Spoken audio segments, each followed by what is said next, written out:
ये है आपके दंडक वन में 10 वर्ष के प्रश्न उत्तर। प्रश्न नंबर पहला है, चित्रकूट अयोध्या से कितना दूर था? इसका उत्तर है, चित्रकूट अयोध्या से केवल 4 दिन की दूरी पर था।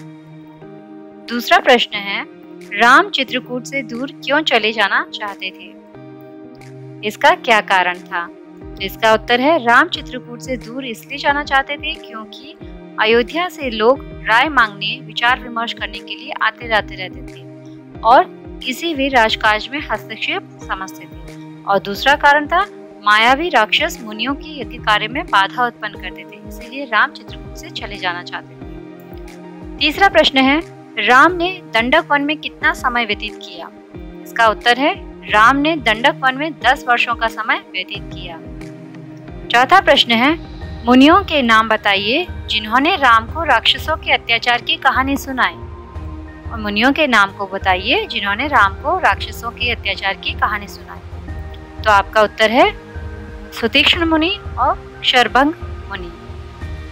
चलिए आगे चलते हैं। आपका प्रश्न नंबर 5 है, दंडक वन का वर्णन अपने शब्दों में करो।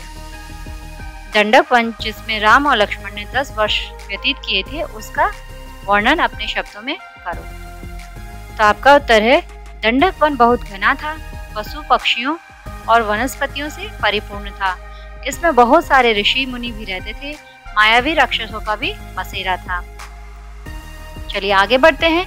प्रश्न नंबर 6 है, विंध्याचल पार करने वाले पहले ऋषि कौन थे?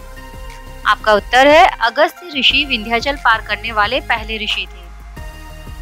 प्रश्न नंबर 7 है, पंचवटी के मार्ग में राम की मुलाकात किससे हुई और लक्ष्मण ने उसे क्या समझा? आपका उत्तर है, पंचवटी के मार्ग में राम की मुलाकात विशालकाय गिद्ध से हुई जिसका नाम था जटायु, और लक्ष्मण ने उसे एक मायावी राक्षस समझा था। आगे बढ़ते हैं। प्रश्न नंबर 8 है, सीता को पकड़ने वाले राक्षस का नाम क्या था? सीता को पकड़ने वाले राक्षस का नाम विराट था। यहाँ पर मैं बच्चों आपको आपकी जानकारी के लिए बता दूं, विराट एक राक्षस था और उसकी यह खासियत थी कि उसकी भुजाएं बहुत लंबी थी। जो भी वहां पर जंगल में आता, वो अपनी भुजाओं को बड़ा करके उसको पकड़ लेता था और मार डालता था। जब राम, लक्ष्मण और सीता उस मार्ग से जा रहे थे, तो उस विराट राक्षस ने सीता को भी पकड़ लिया था और उसे अपनी पत्नी बनाने का हठ कर बैठा था। राम लक्ष्मण ने बहुत युद्ध किया और अंत में गहरा गड्ढे में उसको गाड़ दिया। इसका एक वो है कि विराट रियल में राक्षस नहीं था, विराट को श्राप लगा हुआ था और विराट का असली नाम था तुम्बुरु। तुम्बुरु नाम का एक विराट गंधर्व था।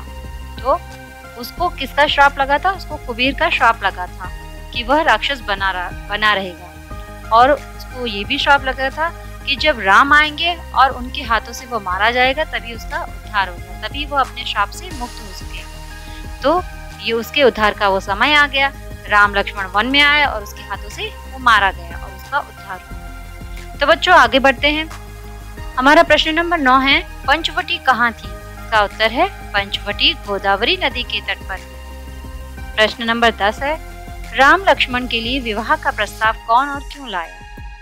आपका उत्तर है, राम और लक्ष्मण के लिए विवाह का प्रस्ताव राम के सौंदर्य को देखकर शूर्पणखा ही अपने विवाह का प्रस्ताव लेकर आई थी। जब राम ने मना कर दिया तो यह प्रस्ताव वो लक्ष्मण के पास लेकर गई थी। प्रश्न नंबर 11 है, शूर्पणखा कौन थी? और इसका दूसरा क्वेश्चन भी बनता है कि शूर्पणखा ने राम लक्ष्मण को अपना परिचय कैसे दिया? तो इसका उत्तर है, शूर्पणखा कौन थी? शूर्पणखा रावण की बहन थी और शूर्पणखा ने राम लक्ष्मण से कहा कि वह रावण और कुंभकर्ण की बहन है और अविवाहित है। इस तरह कहकर उसने अपना परिचय दिया था। प्रश्न नंबर 12 है, खरदूषण कौन थे? आपका उत्तर है, खरदूषण रावण के सौतेले भाई थे। प्रश्न नंबर 13 है, मारीच ने रावण को सीता का अपहरण करने से क्यों मना किया? मारीच ने रावण को सीता का अपहरण करने से इसलिए मना किया क्योंकि वह राम की शक्तियों से परिचित था। प्रश्न नंबर 14 है, अकम्पन ने रावण को राम लक्ष्मण के विषय में क्या बताया? आपका उत्तर है, अकम्पन ने रावण से कहा, राम एक कुशल योद्धा है दोनों के पास विलक्षण शक्तियां हैं, उन्हें कोई भी नहीं मार सकता।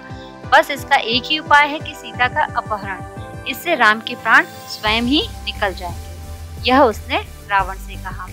आपका प्रश्न नंबर 15 है, मारीच ने किसका रूप रखा? तो इसका उत्तर है मारीच ने सोने के हिरण का रूप रखा। तो बच्चों, ये थे प्रश्न उत्तर, बहुत ही इंपॉर्टेंट है और आपकी पढ़ाई में बहुत ही मदद मिलेगी इनसे। अब मैं आगे शब्दार्थ आपको लिखा देती हूँ। परिचित, परिचित मतलब जाना पहचाना। शिलाखंड, पत्थर का टुकड़ा। हस्तक्षेप, दखल अंदाजी, जिसको आप इंग्लिश में इंटरफेयर कहते हैं। परिपूर्ण, लबालब या फिल या भरा हुआ। गिद्ध, गिद्ध एक प्रकार का पक्षी होता है जिसे इंग्लिश में वल्चर भी कहते हैं।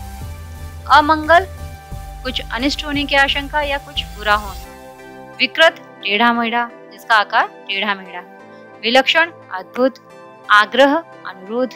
मायावी, जादूगर या ऐसी शक्तियों का मालिक जिसमें स्वेच्छा से रूप बदल सकता है जो, और अदृश्य हो सकता है।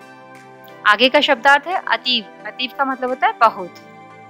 तो बच्चों, ये शब्दार्थ थे और प्रश्न उत्तर है, तो मैंने आपको नोट करा दिए हैं। ये आपके बहुत बहुत बहुत ही लाभदायक रहेंगे और बहुत ही सहायक होंगे आपकी पढ़ाई में।